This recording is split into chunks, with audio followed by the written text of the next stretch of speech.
I don't hook up with nobody says about none of that. I'm going to be calling until my court date. They're not going to do shit. At the end of the day, they can't do shit. If he thinks we can't do something, you're going to look at this judge and think I can't do something, young man. You're going to learn a big lesson. Court calls the case of the people versus Marquesi Hankey. Your Honor. Good afternoon, Your Honor. Attorney Kevin Hassan,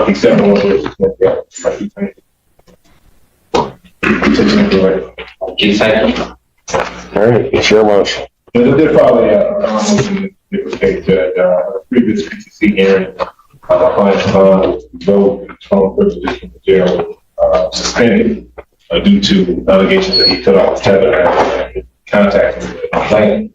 Following that particular bond hearing, I instructed my client to not contact the complainant witness, period, in the jail. I also instructed my client that if allowed to be back on bond, we would ask the court to hopefully to reinstate his original bond with tether. We know judge that he has no prior criminal, well, no prior adult felony conviction whatsoever. Following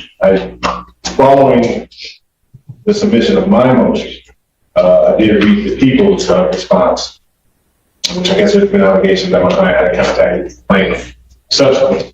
Now, I just found out today some transcripts, and obviously people address this, that some of the language that was used during conversations. I don't have phone conversations myself, but I will admit, Judge, that it seems that my client had contact complainant even after his bond was revoked.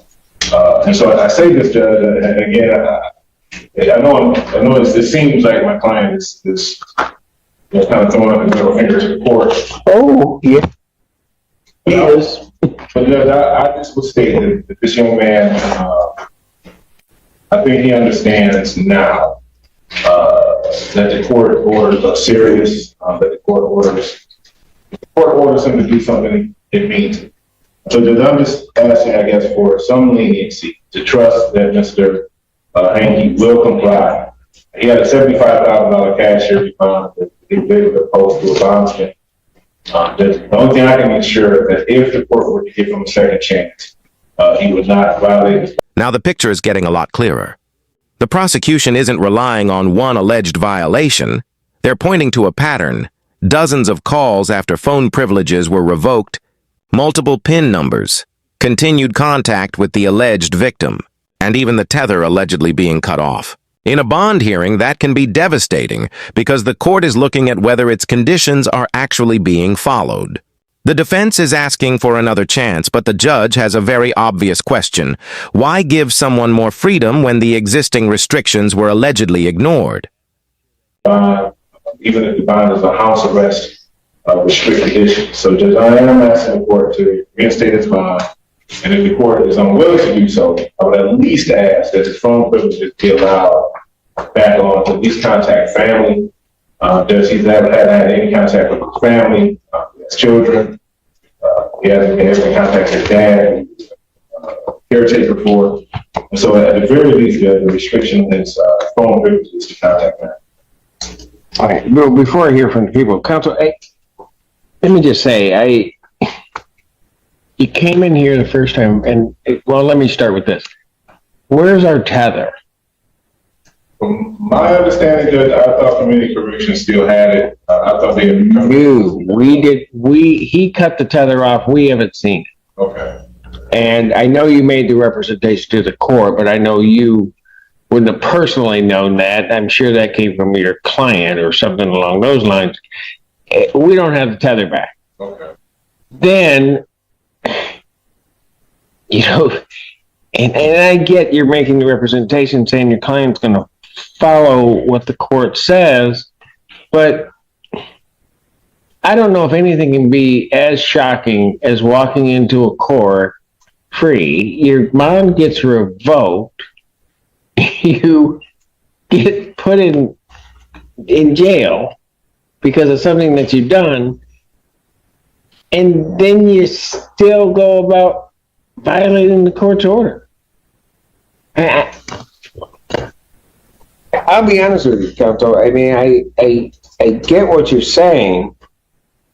I don't have a problem giving people chances. I just don't know that this is the one to give a chance to.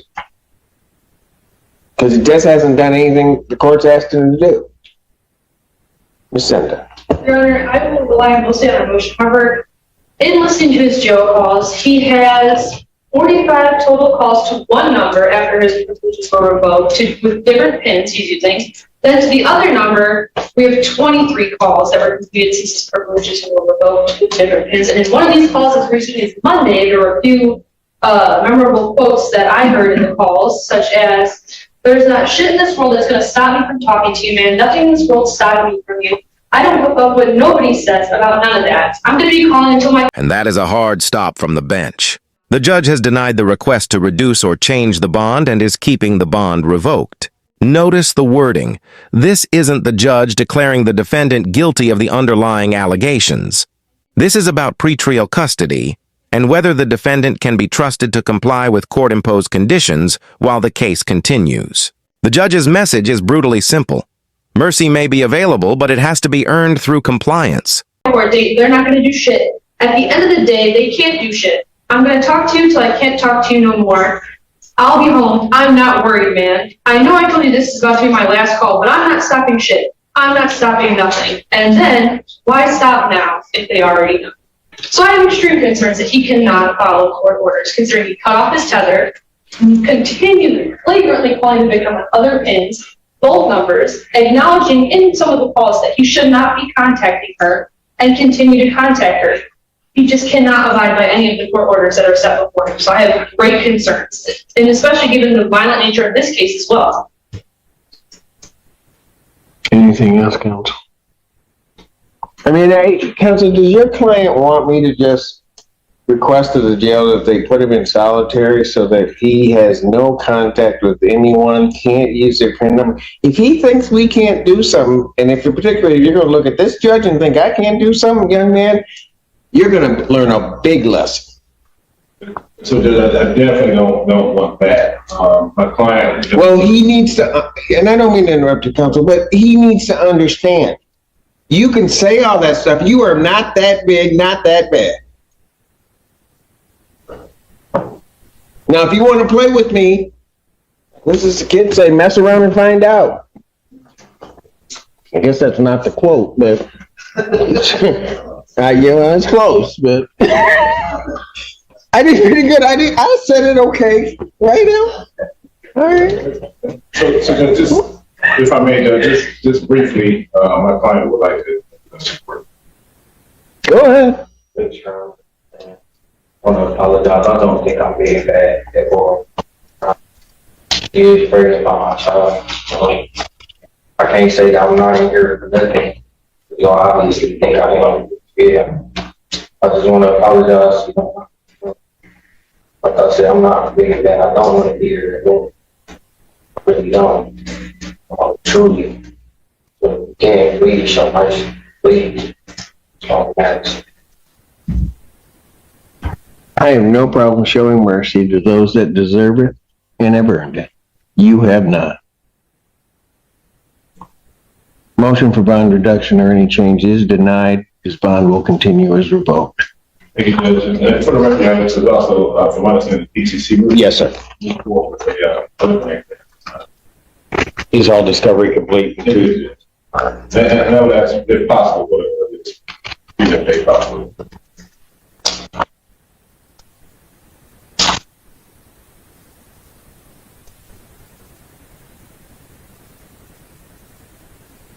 People have their witnesses available on the first. We'll do our best, Your Honor. Preliminary examination in person will be set April 1st, 2025, 9 a.m. in person before Judge Perry. And Your Honor, I did want to make it clear where I did contact the jail yesterday, and they have blocked both of victims' new numbers and old numbers, so there should not be any more calls coming through. All right. Thank you. Thank you very much, Judge. Thank you, Your Honor. Where are we on this, folks? Because, I filed the proper paperwork. well, I don't know that you did. Okay, so here's the problem. I don't think that I have subject matter jurisdiction over the case, and let me just explain it so everybody knows what I'm talking about. In order for the court to obtain subject matter jurisdiction over a case, I have to have a proper notice to quit. When we were here, and I kind of explained it the last time that we were here. When we were here the last time, you were indicating to me that you gave them a notice to quit on the case. I didn't have it in my file. And I kept asking you, well, when did you serve it on them? Because I think they were saying they hadn't gotten a notice to quit. So I said that I had to have the... Now we switch cases, and suddenly the courtroom goes from a bond fight to a paperwork battle. This may sound technical, but it can be incredibly important. The judge is questioning whether the court has subject matter jurisdiction, meaning the legal authority to hear and decide this particular case.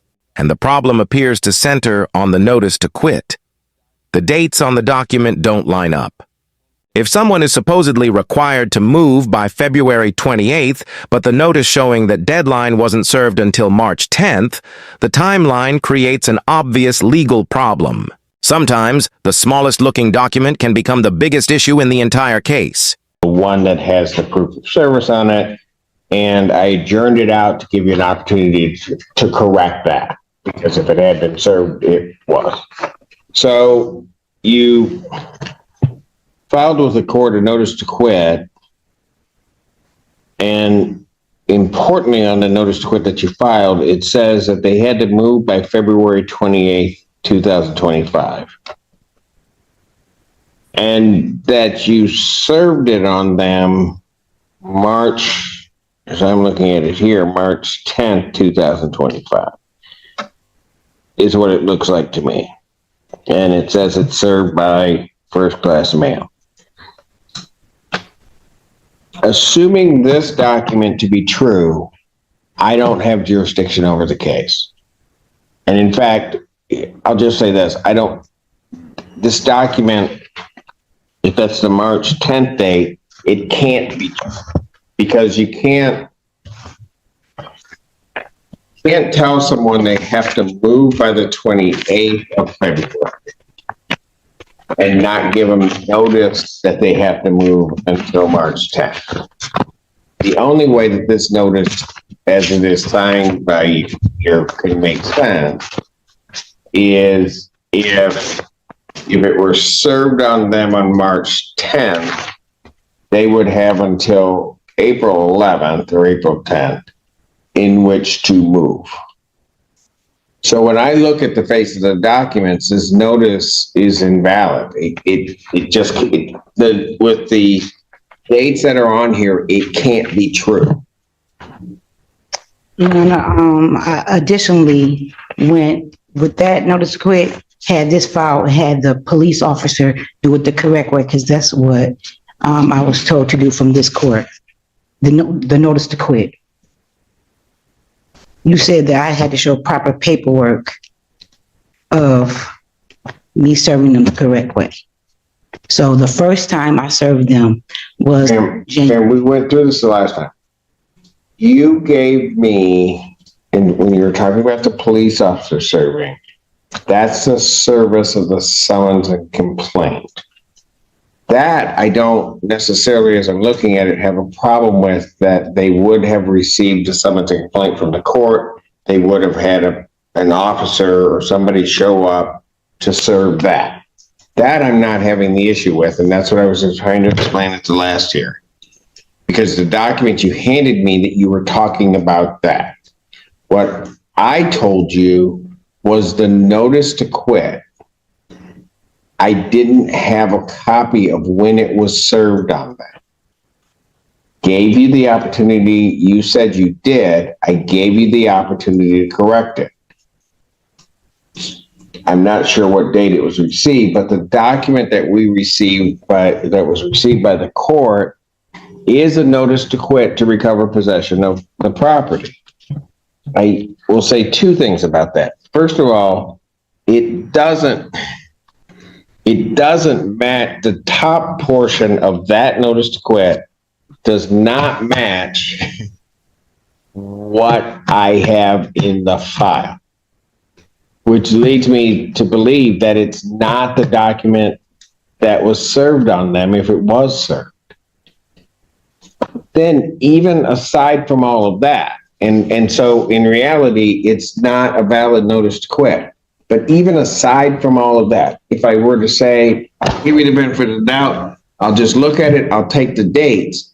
You can't give somebody a 30-day notice, tell them to move by February 28th, and not tell them until March 10th. Your Honor, I think it's a misunderstanding. I served them a notice to quit on February 28th because I'm following all the court steps. She said, first of all, you have to file a notice to quit yourself. And then if they don't move, you come to court, you file this paperwork. Okay, this just escalated significantly. The judge isn't merely saying your paperwork has a mistake. The court is now raising the possibility that a document submitted to the court may be false. That is an extremely serious allegation, which is why the judge immediately warns about a potential show cause hearing, essentially requiring the person to come before the court and explain their conduct. And notice what the judge keeps coming back to. The dates. February 28th versus March 10th. If the document really says someone had to leave before they were even served, the timeline simply doesn't make sense. And then you come to court. So I served them, correct? No, you don't get to question them. What are you saying? You have to give me a proper service here. And I don't have it. I don't know what that notice to quit. You keep saying that you gave them one. I don't know what it says. Because your two notices to quit are different. The one that you gave me just recently is different than what was attached. The top portion is different than what was attached to the complaint that was filed. One is typed, the other is handwritten. It says move by the 28th, but the way it works on a 30-day, I tell you, if I were to give somebody right now a 30-day notice today, the 18th, I would say, if I serve it on somebody today, Your Honor, I served April, it on January. just don't interrupt me. April 18th, I would give them until May 18th to move. Correct. Your notice, on the other hand, says you have to move by February 28th, but I don't tell you that until March 10th. That's the second. Can't work that That's way. the second notice, Your Honor. The first notice, they told me to serve it. You have to have a 30-day notice to quit. I served them the 30-day notice to quit January the 28th. So they had till February the 28th to move. Then why don't I have a proof of service that it was given to them on January 28th? I don't have that. I told you to come back, and usually I wouldn't do it. Usually I would have kicked this case the last time. You kept telling me that you had it. I see a notice. I don't have the proof of service on the notice to quit. I gave you an opportunity to correct. What I got Your Honor, is an impossibility. Your Honor, what you got is what the court told me to do. They said file a 30-day. You're not going to blame the court. The court didn't tell you to do this, because I think this is a falsified document if you want to really get down to it. Because the notice to quit that I have in the file is typed. The notice to quit that you gave me is handwritten. It can't be the same. I don't want to accuse you of providing false documents to the court, but that's certainly what it looks like. And secondly, the date, as I indicated, and I will say, you can smile at me all you want, but I'm going to tell you right now, if I think you filed a false document, you're going to get a show cause, and you're not going to like what happens. Am I clear? Yes, sir. The document that you gave me is a factual impossibility. You cannot tell somebody to move February 28th and serve them on March 10th. It can't happen that way, because you're telling them to move after the time that you told them to move. You can't do it. That's what's in this file. So giving you an opportunity to do that, I've given you an opportunity to correct it. You failed to correct it. I will state on the record, I think you provided to the court a false document. This court lacks subject matter jurisdiction pursuant to the cases decided by Michigan Supreme Court. I don't have jurisdiction over this case. The only thing that I can do is dismiss it. This case is dismissed for lack of subject matter jurisdiction. Thank you. What'd you say? Ma'am, you better bring her back here. Bring her back here, Alan. Your Honor, Go back there someplace because when she comes back in here, it is going to be a mess. okay. Don't go out into the hall yet. Call security down. And there's the ruling. The judge finds that the court lacks subject matter jurisdiction and dismisses the case. That doesn't necessarily mean the underlying dispute was decided in the defendant's favor on the merits. It means the court is saying it cannot properly exercise authority over the case based on the procedural defect. This is a perfect example of why legal procedure matters. You can believe you have a strong case, but if the required legal steps weren't completed correctly, the court may not even get to the underlying argument. I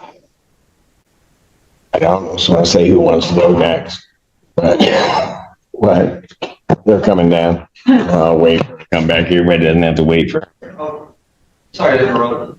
Your Honor, are we allowed to leave you? I'm not clear what's going on out there. Okay. All right. So if you just sit tight, he was trying to explain something to me. I was trying to finish up that case, and do we know? We do now, sorry. Would you like me to? Well, no, because I don't know what's going on out there. All right, you two, since you're the one that caused my troubles. No, I'm kidding. you two sit right there until we tell you to leave. All right? So that'd be simple. The rest of the people here are probably for my next block, which I'm just going to let you know right now is going to be a bit delayed, but I will get it called.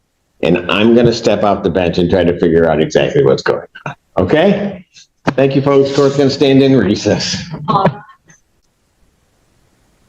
14A District Court for County, Washington, State of Michigan is now back in session. The Honorable You may be seated. Okay, you two. She's out of the building and clear. You can go. All right? Thank you. Just give us a heads up when you're going to grace my doorstep again, all right? You guys take care. Have a great weekend.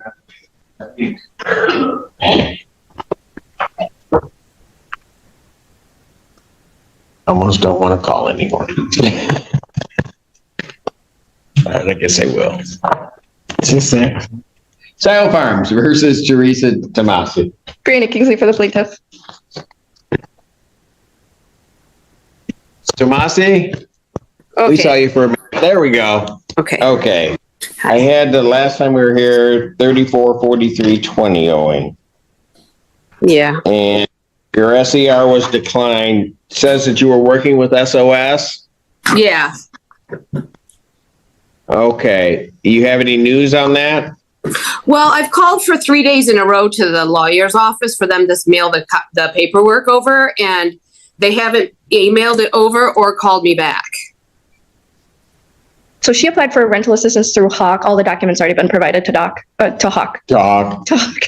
Do you mind if they were provided via me on a text on an email yesterday after 3 days of them not responding. It was not given by the lawyer to Hawk. It was done by me alone. And it was so for the last 3 days, and they still haven't returned my phone call. So sitting here 3 days ago, you guys didn't return my phone call of whether or not you emailed it.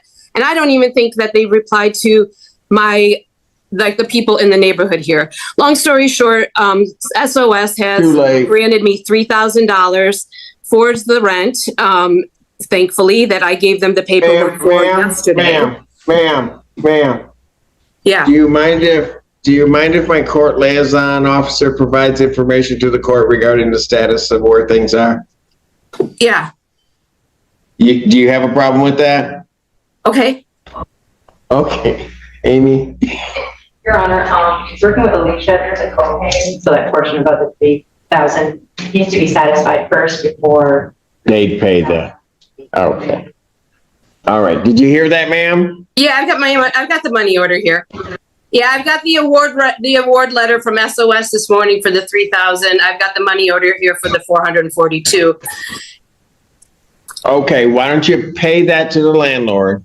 Okay. And then, Okay. let me adjourn it out a week and see exactly where we are on everything.